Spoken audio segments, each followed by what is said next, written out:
My history with the convention started probably in 1992 when I graduated from my MBA program and went to work with the show full time.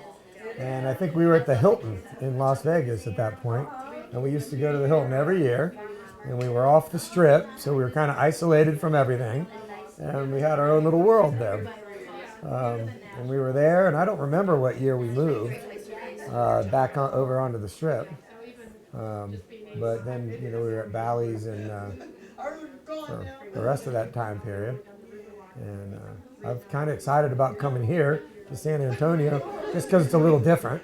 And thought it'd be enjoyable. And hope it's good for the convention and for the attendance and everything. Um, Talk about the OABA since you're the chairman. yeah, chair of the OABA this year. And your family in the OABA and Showman's League as well.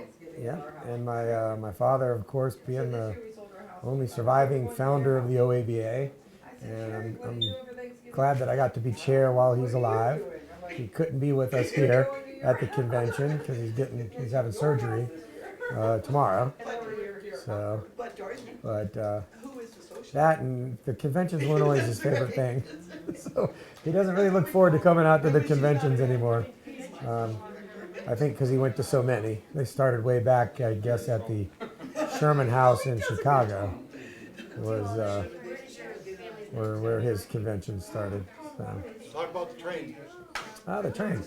Well, the train, we're the only ones still moving by train. So actually this year has been a little unique that at the end of the season here, for the first time that I can recall in my life, we've had a difficult time getting the train moved for our last three spots by the railroads. Both Norfolk Southern and CSX hauled us in late to our last three events.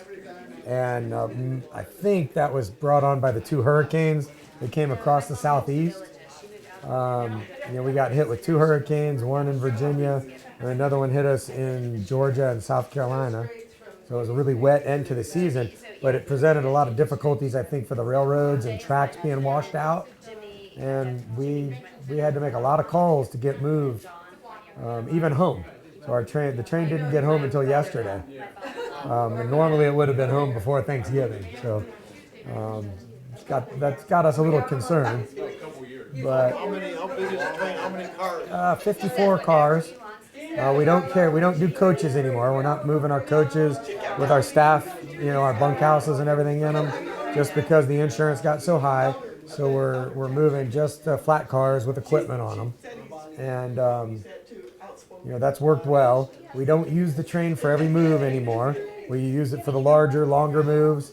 When we move north, and then when we move out west in western New York and to Vermont, those are train moves.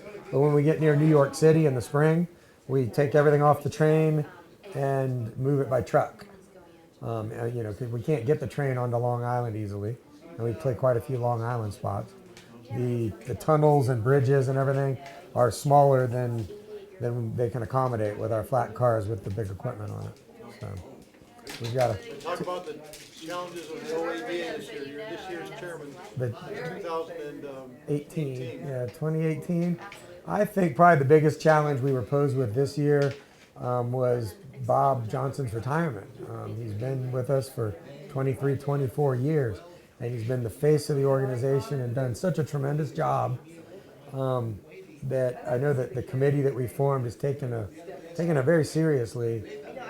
Trying to find a successor for Bob's position has been very time consuming, and probably the biggest challenge of the year, along with our ongoing, obviously our ongoing business, which are at this point in history, the H-2B seasonal worker program and our lobbying there, fundraising for it, and trying to increase the number of H2 employees that all industries can bring in has been a big challenge.